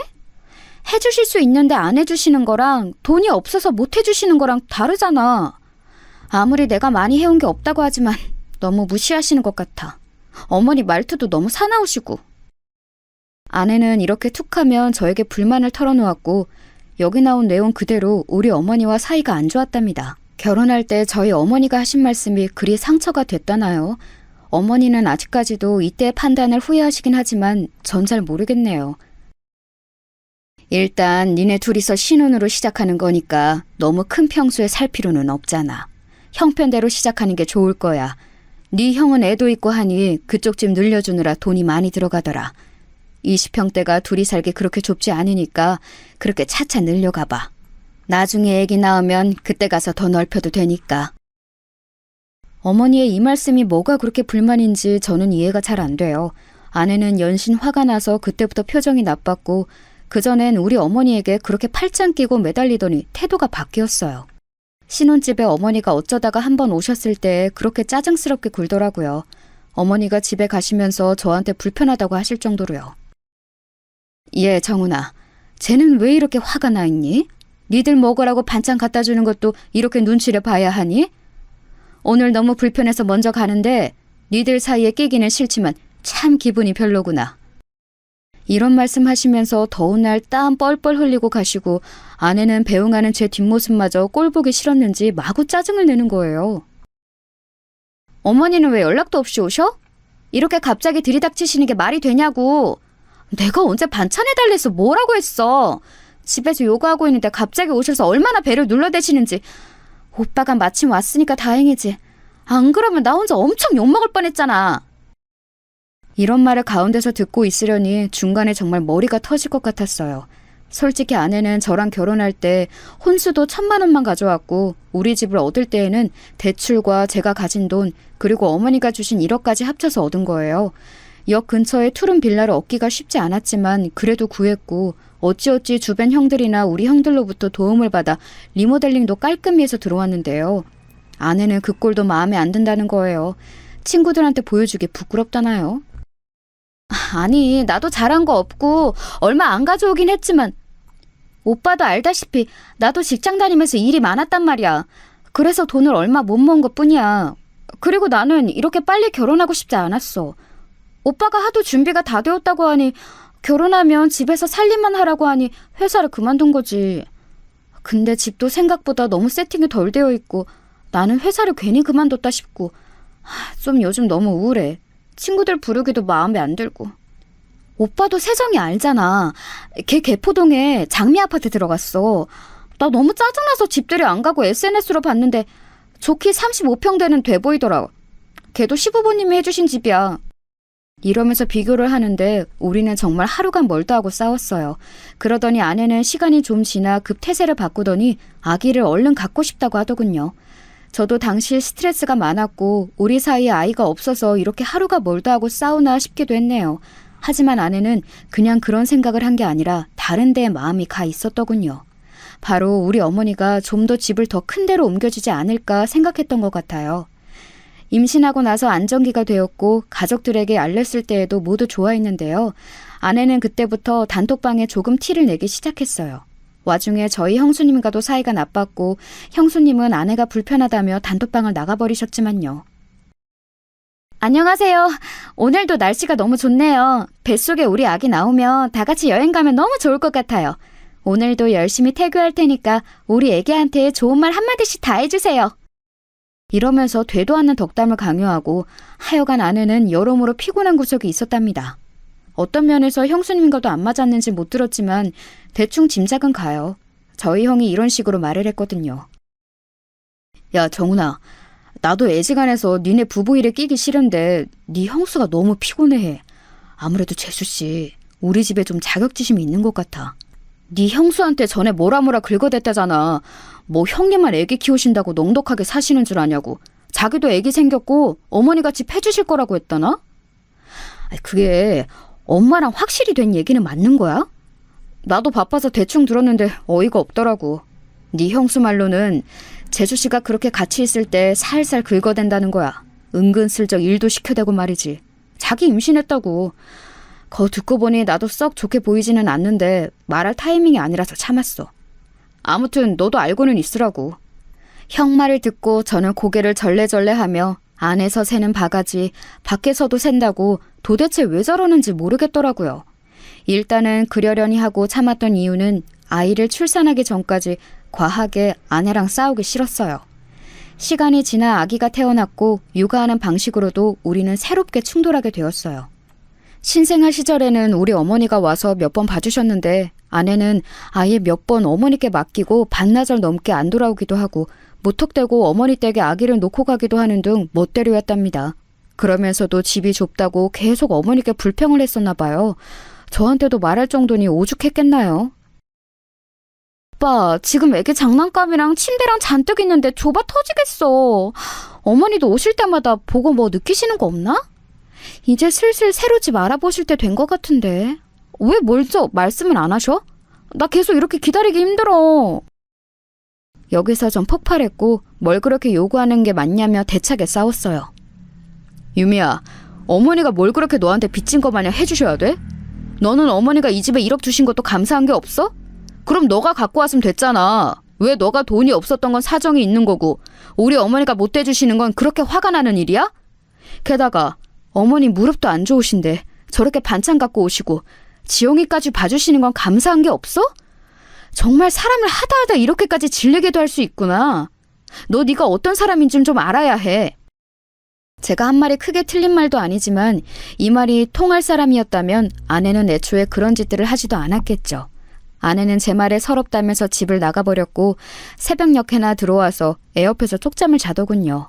이날 저는 연락도 안 되는 아내를 기다리며 밤새 우는 애를 끌어안고 있느라 보통 애를 먹은 게 아니었어요. 그럼에도 아내는 계속해서 저에게 불만을 쏟아대고 별의별 말들을 보내면서 피곤하게 굴더라고요. 오빠는 오빠가 나한테 얼마나 잘못을 많이 했는지 알아야 돼. 내가 지영이 낳으면서 얼마나 고생했는지 알아? 온몸이 다 아프고 아직도 회복이 안 됐어. 산후 우울증 심해서 눈물만 나. 이런 말들을 해대며 급기야 아이가 3살이 되던 해에는 일을 하겠다며 어린이집에 보내더군요. 나 이렇게 아무런 능력도 없는 사람 아니야. 애 키우면서 이렇게 집에만 들어앉아 있으니 오빠도 나를 계속 무시하고 어머니도 툭하면 불러대시지. 나 일할 거고 지영이는 어린이집 보낼 거야. 그렇게 알아. 그러면서 애를 보내고 출근을 한다더니 매일같이 늦게 들어오고 뭔 놈의 야근이 저보다 많은지 이해가 안 되었어요. 무슨 휴대폰 판매 홍보 회사라고는 하는데 화려하게 차려입고서는 나가더군요. 이미 아이 돌 때부터 우리는 심한 냉전이 시작되었고 입만 열면 싸웠기 때문에 대화도 많이 안 했어요. 그러다가 아이가 5살이 되고 저한테 뭐 하는 일이 많아졌다고 자꾸 육아를 미루는 거예요. 어린이집 엄마들이랑도 좀 어울리는 것 같더니 거기서도 싸움이 나서 또 따로 다니고 이 관계 안에 결국 우리 애만 피해서 보는 듯 했답니다. 말이 좀 트기 시작한 딸아이가 이때 꽤 상처를 받았어요. 아빠, 나 예지랑 놀고 싶은데 엄마가 이제 예진의 엄마랑 안 논대. 나도 예지 생일 파티 가고 싶어. 근데 가면 안 된대, 엄마가. 우리 반에서 나만 못 가. 이런 상황을 겪고 아내와 대화를 하려치면 아내는 저에게 아이에 대해서 아는 게 뭐가 있냐면서 자꾸 말을 끊어버렸어요. 아내는 직장을 다닌답시고 매일 늦게 오고 어쩌다가 가끔 어린이집 엄마들이랑 연락을 해서 주말에도 나가더니 그것도 안 하고 애도 잘 안 보려고 하더군요. 저는 갈수록 이런 결혼 생활에 무슨 의미가 있나 싶었고 어머니는 저희 부부 사이에 대한 걱정이 많으셨어요. 드러내지 않으려고 했지만 아이가 5살 되던 무렵부터 아내는 명절에 저희 본가에 가는 것을 거부했거든요. 나는 안 갈 거야. 어머니한테 받은 상처도 많고 형님이랑도 보기 불편해. 아주버님도 형님 편이신 건 알겠지만 저번에 너무 기분 나쁘게 말씀하시더라. 오빠랑 지영이만 다녀와. 어차피 어머니도 본인 아들 보고 싶은 거지 며느리가 보고 싶은 게 아니라고. 일할 사람이 필요한 거지. 나도 얘기하기 귀찮으니까 빨랑들 준비해서 나가. 그러면서 시댁에는 저와 아이 둘만 다니게 되었고 집에 돌아오면 아내는 늘 소파에 널브러져서 자고 있더군요. 아이가 가운데서 눈치 보며 눈물 짓고 불안해하는 게 느껴졌고 그래서 저는 아이 앞에서는 최대한 감정을 드러내지 않았어요.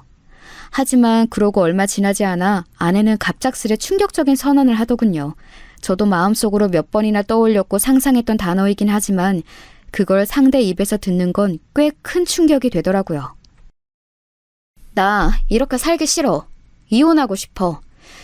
우리 둘은 같이 사는 건 아닌 것 같아. 이혼하자. 아내의 말에 적잖이 충격받았던 저는 우선은 말려봤어요. 애가 앞에 있는데도 멀쩡히 TV를 보고 있는 애 앞에서 할 말이 아니었으니까요. 하지만 아내는 듣지 않고 무작정 눈앞에서 짐을 챙겼고 나중에 놀란 딸아이가 울면서 엄마를 잡는데도 아내는 듣지 않았어요. 아주 태연하게 뭐가 씌인 사람 마냥 이렇게 말을 하더군요. 지영아, 엄마 연락할 거야. 보고 싶을 때 만나면 돼. 울지 말고. 왜 울어? 아빠랑 같이 있으면 된다니까? 그러면서 마구 옷들을 우겨넣더니 이성을 잃은 제가 뒤에서 뭐라고 소리를 질러대도 듣지를 않는 거예요. 그냥 그렇게 후다닥 정말 도망치듯 짐을 챙겨서 나가면서 마지막에 이런 말을 하더군요. 이 말은 두고두고 제 가슴에 상처가 되어 아직도 그 목소리가 귀를 떠나지 않아요. 이런 집구석에선 못 살아. 다시는 찾지 마. 연락하지 마. 너무나 말도 안 되게 갑자기 버림을 받아버린 저와 아이는 그 뚱한 상황 앞에 아무것도 할 수 없었어요. 반나절이 지나 저는 이 난장판을 어머니께 알렸고 곧이어 형도 알게 되었습니다. 저녁에 다들 집에 찾아와서 걱정을 하고 어머니는 곧장 우리 딸아이를 끌어안고 진정을 시키시더군요. 애가 놀라서 울다가 또 엄마를 찾고 또 우는 걸 보고 어머니는 잠깐 눈물을 글썽이셨어요. 그러면서 이런 말씀을 하시는데 저는 정말 억장이 무너지는 것 같더군요. 용서할 수 없다고 생각했어요. 이 여자를. 정훈아, 내가 그때 좀만 더 어떻게든 해서 그냥 집을 더 해줄 걸 그랬나 보다. 어쩌자고 상황이 이렇게. 앞만 봐도 유미 걔 집 때문에 그런 거 맞는 것 같은데, 그치? 나도 초반에 괘씸해서 뭐라 하고 그랬는데 이게 다 뭔 꼴이냐. 며느리랑 싸울 때도 며느리가 있어야 싸우지. 조금 더해서 그냥 집을 그때 맞춰서 해줄 걸. 그러면 니들 이렇게 싸우고 일이 되지 않았을 텐데 그냥 다 후회가 된다. 전 아니라고 저도 모르게 역정을 냈어요. 이때 형과 형수가 애 운다고 거세게 말렸었고요. 어머니, 그런 말 좀 하지 마세요. 무슨 어머니가 잘못이에요? 유미 걔 뭘 해도 저랬을 애예요. 얼마나 시달렸는데요, 제가. 유미는 진짜 엄마 같지도 않고 될 자격도 없는데 애를 낳아가지고. 정훈아, 그만해. 지영이 듣잖아. 그만하고 이제 애부터 좀 재워라. 너도 진정하고. 뭐 먹었어? 이렇게 말해주는 형 때문에, 그리고 챙겨주는 형수님과 어머니가 계셔서 그날 밤을 제정신으로 보냈던 것 같아요.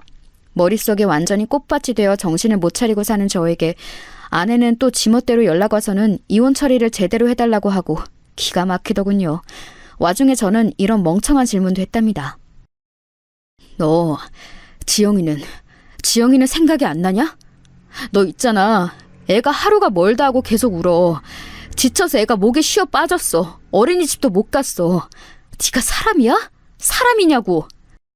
아내는 그 말에 잠깐 대답이 없더니 정말 아무렇지 않게 남의 얘기를 하듯 이렇게 말하더군요.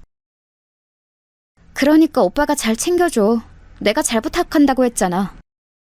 무슨 화분을 맡겨둔 사람처럼 저렇게 말하더라고요. 이때 입안에서 온갖 육두문자가 쏟아지는데 아내는 너무 얄밉게도 그 말도 다 듣지 않고 끊어버렸어요. 그 뒤로 문자나 떡하니 보내가지고 빨리 처리해달라 질질 끌기 싫다고 재촉만 해놨더라고요. 누구 맘대로 이혼을 해주냐, 누구 좋으라고 이혼을 해주냐는 제 친구들의 반응도 있었지만 저는 이제 아내의 핸드폰 번호가 뜨고 문자가 오는 것만으로도 미칠 지경이었어요. 이때 정말 고마운 친구 녀석 한 놈이 기분 전환 좀 하라고 드라이브를 시켜주었답니다. 우리 딸은 자기네 애들이랑 놀도록 하고 저만 오롯이 데리고 바다에 데려가 줬었어요.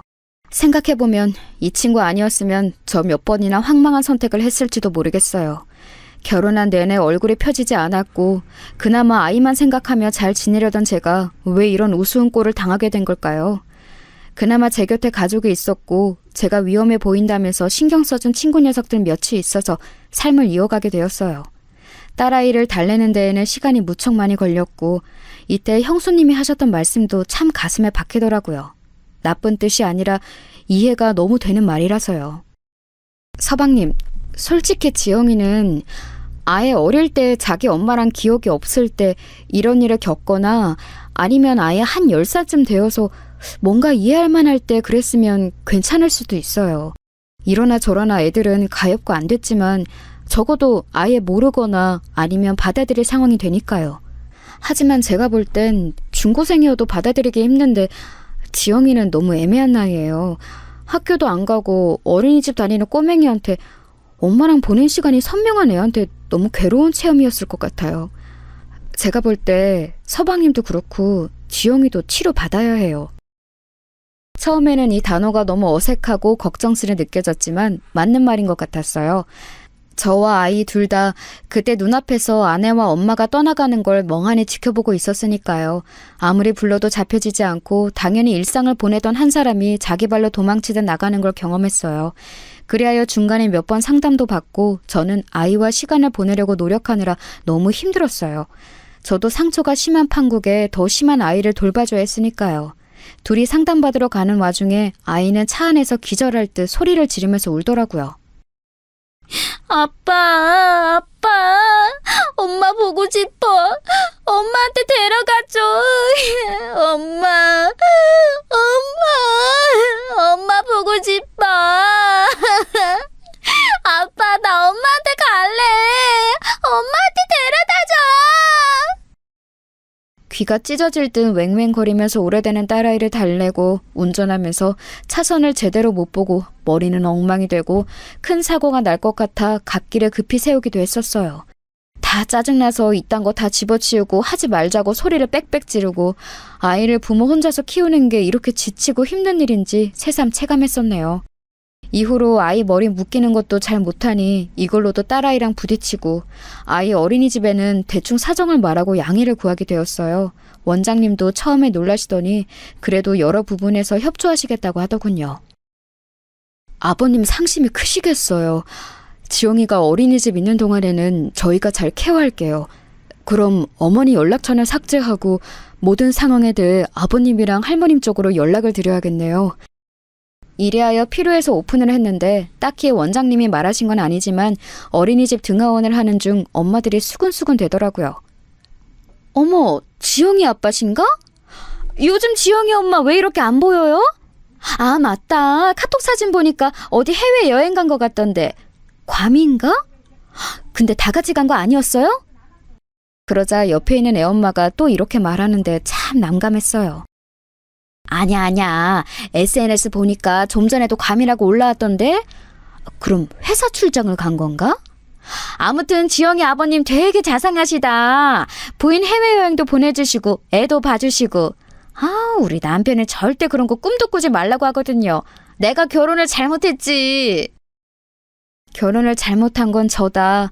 괌이건 캐나다건 미국을 갔건 나랑은 모르는 사실이라고 말하고 싶지만 말할 수 없었죠. 제가 가장 괴로웠던 건 아내와 나름 연결고리가 있는 분들 때문에 자꾸 쓸데없는 내용들이 들려온다는 거예요. 이때 어린이집을 옮기기엔 저희 본가와도 가깝고 아주 힘들게 들어갔던 곳이라 엄두가 안 나더라고요. 하지만 급기야 이런 소식을 듣고 나니 진지하게 고민을 하게 되었답니다. 비가 억수로 쏟아지던 날 유독 말 많고 남의 일에 관심 많아 보이는 한 애엄마가 저를 붙잡더군요. 어머, 지영이 아버님, 저 그 사실 몰랐잖아요. 저번에 눈치 없이 말씀드려서 너무 죄송해요. 아유, 혼자 지영이 케어하시느라 얼마나 힘드시겠어요. 네? 무슨 말씀이신지 저 바빠서 이만. 아이, 왜 그러세요? 더 죄송하게. 저기 다 알게 됐어요. 지영이 엄마랑 이혼하셨다면서요. 아유, 저도 모르고 있었는데 딴 엄마 말로 재혼해서 산다는 것 같더라고요. 그거 보고 우리 기겁했잖아요. 이혼한 것도 몰랐는데 대뜸 재혼이라고? 이러면서. 그때 지영이 아빠 앞에서 이래저래 아는 척한 게 너무 죄송한 거 있죠? 너무 민망하고 그래서 제가 대표로 사과하는 거예요. 우리 애들은 똑같이 지영이랑 놀고 할 거니까 마음 놓으세요. 아빠 혼자서 너무 고생이 많으시겠어요. 이때 정말 너무 불필요한 애기들이 귀에 흘려들어오니 미치겠더라고요. 재혼이라니요. 이혼한 지 뭘 얼마나 됐다고 동네방에 떠들고 다닌 건지. 그새 언놈이랑 무슨 놈의 재혼을 했다는 걸까요? 이혼한 뒤에 인생은 각자 가는 거라지만 적어도 제 귀에 들려온 이상 신경이 안 쓰일 수 있나요? 빗방울이 계속 쌓이는데 그 엄마는 자기 마음만 편하려고 계속 쓸데없는 정보를 쏟아내면서 사과 아닌 사과를 하더군요. 안 그래도 며칠 전 지나가다가 저 역 앞에서 봤는데 뭐 멀리서 살지 않고 저 아파트에 사는 것 같더라고요. 거기가 도로 하나 차이로 구가 달라지잖아요. 자기 딴에 뭐 먼 데 가서 살겠다고 하다가 잘 안 됐는지 아니면 엄연히 구가 다르니 다른 동네라고 생각하는지는 몰라도요. 응? 어머머머. 잊어보니 지영 아빠 모르고 있었던 것 같은데 제가 괜히 말했나 봐요. 근데 어차피 뭐 그 동네나 이 동네나 걷다 보면 마주칠 거 아니에요. 저도 마주칠 정도면 볼 수도 있으니까 미리 알아두는 게 낫죠. 아무튼 상황이 그렇네요. 지영이 아빠 힘내세요. 요즘 이혼이 흠도 아니고 다들 한 집 건너 사정이 그렇잖아요. 응? 그럼 가볼게요. 이렇게 사라진 애엄마 뒷모습을 보며 저는 제 차까지 걸어가는 그 시간이 너무 길게 느껴지더군요. 나는 아직도 마음을 추스리지 못하고 분노에 뒤싸여 살고 있는데 번듯하게 재혼을 했다니요. 참 팔자 대단하다는 생각밖에 들지 않았어요. 어머니께 이 말씀을 드리자니 알아놓으실 것 같고 형한테만 얘기를 했답니다.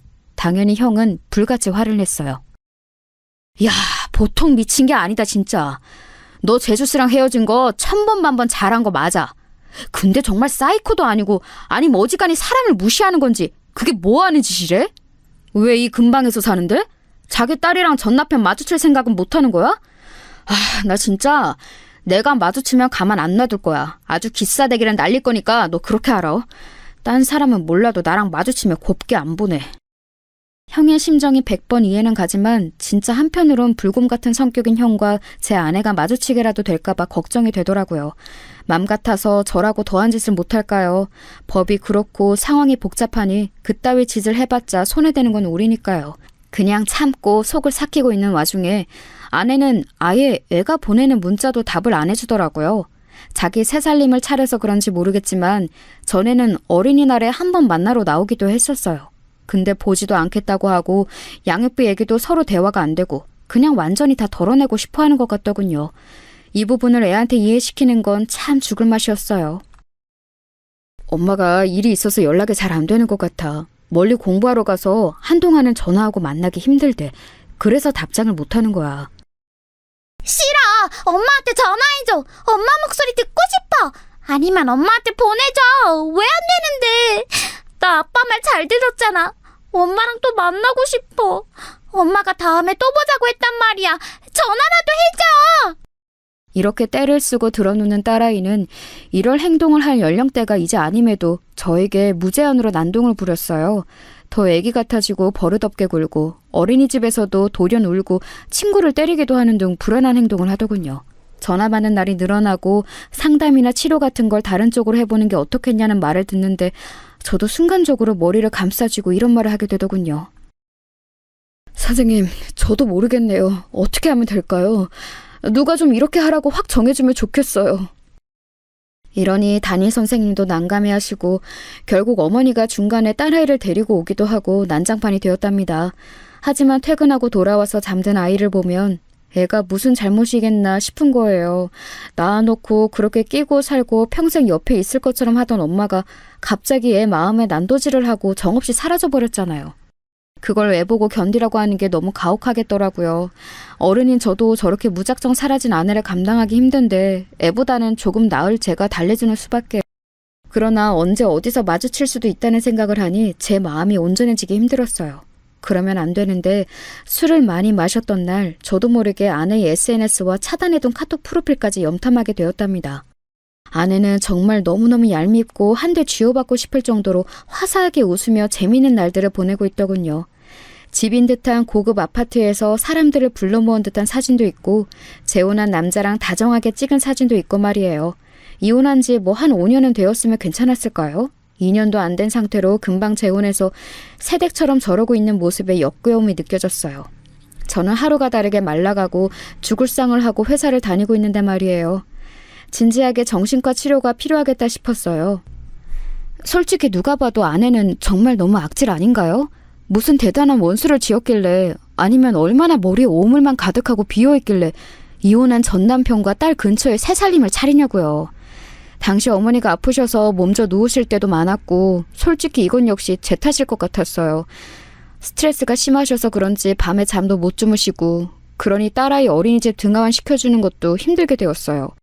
그래서 제가 데리고 가는데 애는 바닥에 눕고 울고 불고하고 어린이집 앞에 있는 엄마들은 수군거리고 담임 선생님도 저를 안쓰럽게 쳐다보고 원장님도 달래주듯 말씀하시지만 가시방석이더라고요. 이거 아무래도 안 되겠다 싶어서 어린이집에는 한 달가량 쉰다고 말씀드리고 저도 회사에 짧게나마 휴가를 냈어요. 딸아이랑 시간을 보내는 게 필요할 것 같아서 오롯이 저랑 애만 둘이서 운전해서 아이가 좋아하는 곳들 위주로 갔답니다. 이걸 생각할 때 초반에는 마음이 너무 안 좋았지만 가서 하고 싶은 것, 사고 싶은 것 등등을 제가 계속 묻고 주의를 돌리니 대답은 해주더라고요. 나 하츄핑 캐릭터 갖고 싶어. 근데 엄마랑 가고 싶어. 아빠, 나 이것도 사줘. 그 색깔도 좋아해. 이렇게 딸아이가 잠깐 자기 엄마를 찾다가 원하는 것을 말했다가 왔다 갔다 하는 동안 자연스럽게 엄마 얘기는 뒤로 넘겨가며 계획을 짰었답니다. 중간에 애가 이렇게 물었을 땐 저도 모르게 눈물이 찔끔 나올 뻔했어요. 새삼스레 이날 새벽까지 잠을 못 이루고 불 꺼진 주방에 있었답니다. 아빠, 엄마는 나 안 보고 싶어 해? 엄마는 나 안 물어봐? 아빠한테 나 안 물어봐? 저는 이 말에 도통 이성을 잡고 있기 힘들어서 억지로 질문을 넘겨가면서 다른 얘기를 했어요.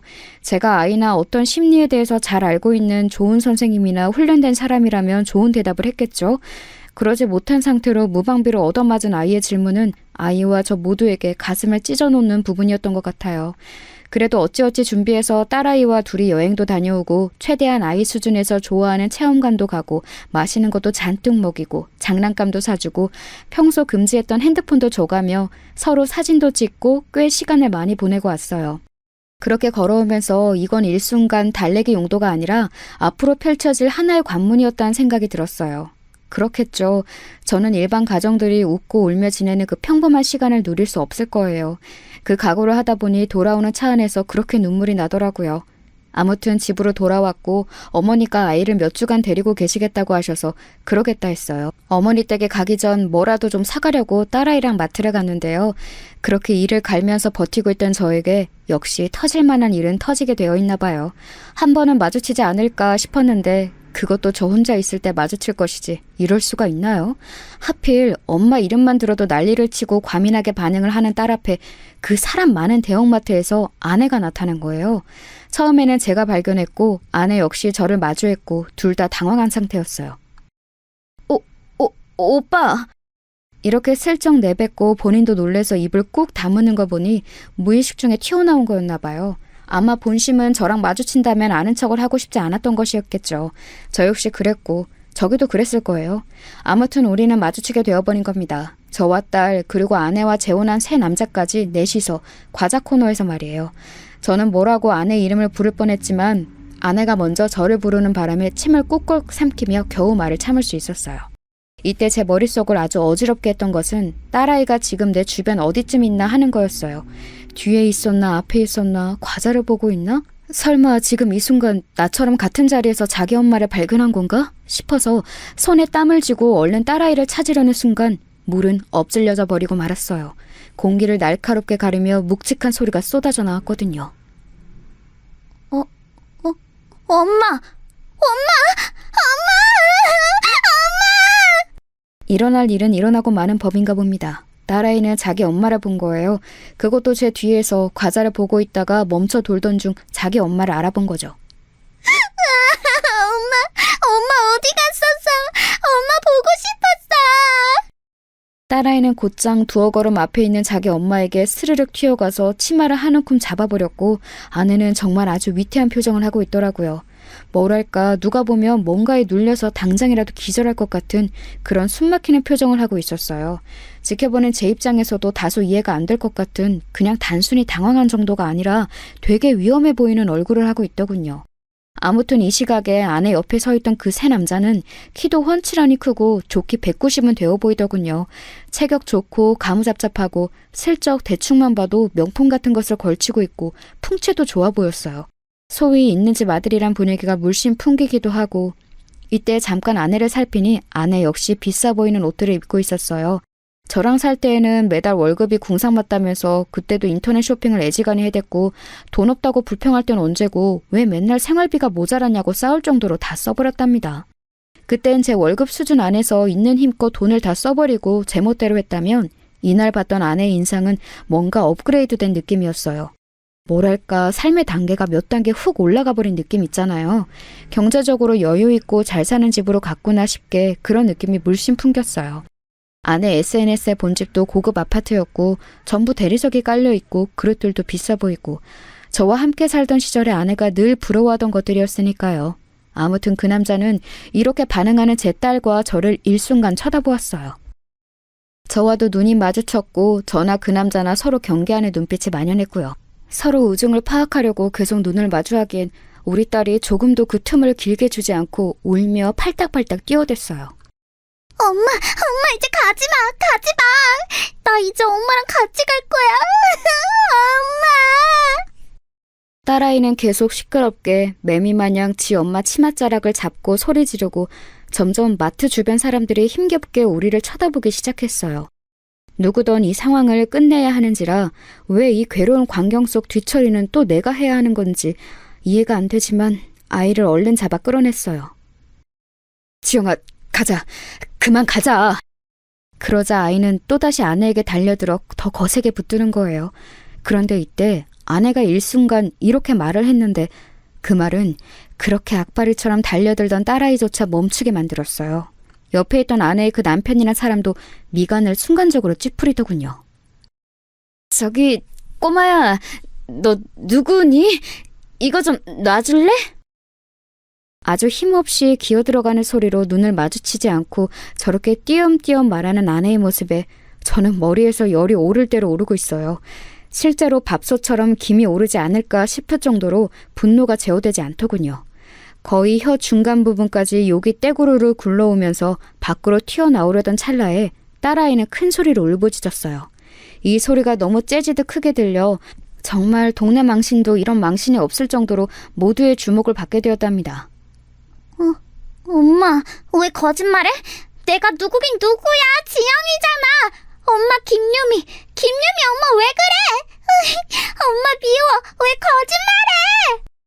딸은 이때 자기 나름대로 성이 났는지 지 엄마 근처로 못 가게 잡는 저를 뿌리치면서 발을 탕탕 굴러대고 괴성을 질렀어요. 그렇게 떼쓰고 드러누울 나이도 한참 지났고 그 나이 때에도 흔히 저러지 않던 애인데 어지간히 스트레스가 감당이 안 되는 모양이었어요. 정말 제 3자의 눈에는 누가 봐도 엄마라고 소리 지르는 어떤 여자 얘기와 비통한 얼굴의 그 아이 아빠, 그리고 엄마임을 부인하는 어떤 여자와 그 옆에 딱 붙어있는 체격 큰 남자며 냈다 당황스러워하는 상황을 보고 대충 유추가 되지 않을까요? 이 꼴을 보고 있자니 정말 너무 마음이 진정되지 않는 거예요. 동물원 안에 들어가 있어도 이보다 창피할까 싶었고 빨리 여기서 도망나가고 싶었어요. 와중에 너무 졸렬하고 비열하게 느껴졌던 건 아내는 꼴에 자기도 주변 시선을 의식했는지 이악 물고 계속 부인을 하는 거예요. 아니야. 저기 좀 놔줄래? 아니라니까. 그런데 그 순간 이혼 후 제 마음으로는 몇 번이나 상상해왔던 그 이미지, 꿈에서도 몇 번이나 욕을 하며 깨어나고 그 행동을 하지 못해 속이 멍들었던 그 이미지 말이에요. 그게 바로 제 눈앞에서 재현되는 것을 보게 되었어요. 계속 난감해하면서 딸아이를 밀어내는 아내를 그 옆에 서 있던 건장한 남자의 표정이 점점 굳어지더니 조금의 망설임도 없이 뺨을 거세게 올려붙이는 게 아니겠어요? 거센 행위가 순간적으로 훅훅 지나가고 나니 갑자기 주변이 뜨겁게 느껴질 정도로 그 힘이 셌던 것 같아요. 딸아이는 놀라서 순간적으로 저한테 착 감겨서 안겼고 저 역시 저 남자가 아내가 아닌 우리에게 뭔가를 가할까 싶어 애를 바짝 안고 경계하면서 쳐다봤어요. 헌데 이 남자의 분노를 발사하는 방향은 그 손이 움직인 대로 아내에게 향하는 것이었더군요. 유미야, 너 진짜 못 써먹겠다. 어디서 이렇게 달달하게 거짓말을 해? 너 진짜 내가 우스워? 우습냐고! 더 당해볼래? 정말 한눈에 봐도 두께감 있고 묵직해 보이는 그 손은 미세하게 떨리고 있었고 언제건 다시 발사할 준비를 하고 있는 듯했어요. 아내는 머리를 부여잡고 눈이 엄청나게 커져서는 그 남자를 응시했고 동시에 주변을 빠르게 훑어보더군요. 제 생각엔 아마 그 순간에도 다른 사람들을 의식하고 있었던 것 같아요. 딸아이와 저 모두 당황해서 있는 사이 그 남자는 한숨을 팍팍 쉬더니 제가 들어도 상관없다는 듯, 아니 마치 저보고 들어보라는 듯이 말을 하더군요. 여투나 표정에서 뭔가 쌓인 게 많아 보였고 왠지 이날이 처음이 아닌 뭔가가 많이 묻혀져 있다가 터진 느낌이었어요. 너 내가 시간 줄 때 솔직하게 말하라 했잖아. 누가 봐도 네 딸 네 새끼 맞아 보이는구만. 너랑 얼굴을 쏙 빼닮았는데 아니라고? 너 진짜 나랑 우리 집이 우습게 보이냐? 내가 이혼한 건 잘못 아니라고. 혹시 또 더 숨기는 거 없냐고 몇 번이나 물어봤잖아. 애는 없었냐고. 나는 초혼이지만 너랑 재혼하는 거 다 괜찮다고, 다 받아줄 수 있다고 얼마나 말했어. 너 그때 뭐라고 했냐? 결혼한 지 얼마 안 돼서 이혼했고 애는 없다고 했잖아. 암만 생각해도 이상해서 계속 물어봐도 너 곧 죽어도 아니라고 했지? 기억나 안 나? 남자는 아주 무섭게 아내를 다그치며 코너로 몰고 있었고 아내는 주변 시선이 꽂히는 게 못 견디겠던지 양손으로 얼굴을 가리며 고개를 끄덕거리더군요. 야, 너 진짜 최악이다. 너 같은 애 처음 봐. 우리 엄마한테 끝까지 애 없다고 우길 땐 언제고 임신 거짓말할 때부터 바로 쳐냈어야 했어. 야, 솔직히 까보자. 너 그때 임신 가짜로 한 거 맞지? 결혼해서 우리 집에 들어앉으려고 뻥친 거 아니냐고. 이건 또 무슨 얘기인지 듣는 내내 계속 입만 쩍 벌어지더라고요. 남자가 웅얼대며 화냈던 말들을 제가 다 정확하게 이해한 건진 모르겠지만 대강의 내용은 그렇더라고요. 아마 아내는 저 남자랑 결혼하려고 가짜 임신 거짓말을 했던 모양이에요. 뭐 임신을 했다고 하면서 결혼으로 끌고 갔던 게 아닐까요? 나중에 알고 보니 임신이 아니었고 결혼은 물을 수 없고 그렇게 부잣집 남편과 생활을 했던 것 같아요. 이혼한 사실을 오픈하면서 저 남자는 본인은 초혼이니 아이 여부가 궁금했던 것 같고 아내는 기를 쓰고 우리 딸아이를 부정했던 것 같아요. 그래서 그렇게 연락도 안 받아주고 아예 잠적하듯이 종적을 감춘 것일까요? 새삼 저는 그 남자는 아이 여부가 그렇게 중요했던 건가 싶었는데 씩씩거리는 이 남자의 뒷말에 답이 있더군요. 우리 엄마가 아무리 그래도 애 있으면 안 된다고 반대해서 그런 건 맞네. 야, 너 진짜 비정하고 못돼 처먹었다. 어떻게 새끼가 있는데 없다고 거짓말을 할 생각을 다 하냐? 애가 아주 애걸복걸을 하고 매달리는구만. 여기 김유미라고 부르면서 엄마라고 앵길 사람이 한 몇십 명 되냐? 딱 봐도 너 찾는 거 맞잖아. 안 그래? 야, 나 진짜 너 오만정이 다 떨어져서 더 못 보겠다. 어떡하냐? 그러면서 그 남자는 드글드글 끓는 속을 못 참겠는지 똑같이 발은 막 쿵쾅거리면서 분을 못 참더라고요. 보아하니 돈은 많아 보이고 하는데 나름 이혼한 여자와 재혼할 정도면 꽤 아내를 많이 좋아했던 것 같은데 거짓말을 한 내용들이나 쌓인 게 많은 것 같았어요. 아이 여부가 있다면 아마 부모 쪽에서는 결혼을 시키지 않으려고 했던 모양이더군요. 아내는 그래서 저 남자랑 결혼하려고 본인 배 아파서 낳아 수년간 길러낸 아이 존재를 곧장 지우고 모른 척했던 걸까요? 게다가 뭐 이건 그렇다 치고 결혼하려고 임신했다고 거짓말했다던가. 진짜 이 부분은 저부터도 너무 깨고 환멸이 났어요. 우리 딸은 이때 어른이 무지막지하게 던져대는 말의 의미를 다 이해하진 못했겠지만 아무튼 어투나 표정, 살벌하게 기가 올라있는 눈매를 보며 상당히 겁이 올랐던 것 같아요. 제 등을 꽉 잡고 매달려 있더라고요. 아이에게도 이 광경이 너무나 위협적으로 느껴졌던 것 같아요. 아내는 정말 누가 봐도 참 비참하고 통탄스러운 모양새를 하고 여전히 고개를 숙이고 들지 못하고 있었어요.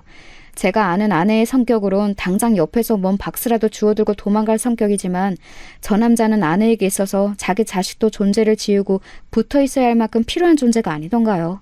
그런 존재가 자기를 야단치고 소리 지르니 그냥 꼼짝없이 참는 모습을 보며 강자에게 약하고 약자에게 지독하게 구는 아내의 모습을 다시 한번 확인하게 되었어요. 그때 처음으로 정말 비로소 이제서야 진실로 이런 인간과 떨어지게 된 상황을 받아들이고 모든 게 나에게 약한 쪽으로 돌아가는 게 아니라 좋은 쪽으로, 나에게 필요한 쪽으로 흘러간다고 생각하게 되었어요. 이런 인간과 헤어진 것은 나에게 잘못된 일이 아니다. 언젠가는 헤어지고 이별해야 했고 함께 있는 것보다 떨어져서 너무나 다행이다라는 생각이 강하게 올라오더군요. 딸은 이 당시 모습을 어떻게 받아들였는지 모르겠지만 그날 자기 엄마가 자기를 모른다 했던 게 충격이지 않았을까요? 이날의 일에 대해서 딸과 저는 지금까지 단 한 번도 언급을 서로 해본 적이 없어요. 반년 전의 일인데 말이에요. 아무튼 그 상황에서 그 남자는 아내와만 할 말이 있어 보였고 우리 딸아이의 존재를 확인한 뒤 우리와는 용건이 없어 보이더군요. 그냥 그 남자 입장에선 우리가 공해였고 불필요하게 느껴졌을 거예요. 우리에게도 마찬가지 아니겠나요? 저도 그 순간 그대로 더 이상 아내라는 존재에게 얽매여 고통받고 나 자신을 자책하고 피해 다니고 분노하고 그럴 필요가 없구나. 그럴 만한 무게가 있는 인간이 아니라는 걸 깨닫게 되었답니다. 그대로 자리를 툭툭 털고 일어나 딸아이에게는 다른 마트에 가자는 말만 한 뒤 손을 잡고 서둘러 나왔어요. 그렇게 목을대를 긁어가며 쌩소리를 질러대던 딸도 이 광경에 뭔가를 무겁게 느꼈던 건지 순순히 따라 나왔어요. 그러더니 이렇게 말하더군요. 아빠, 나 졸려. 자고 싶어. 업어줘. 그래서 저는 이때 대강 이렇게 받아쳤던 것 같아요. 아빠 허리 아픈데. 알았어, 업혀봐.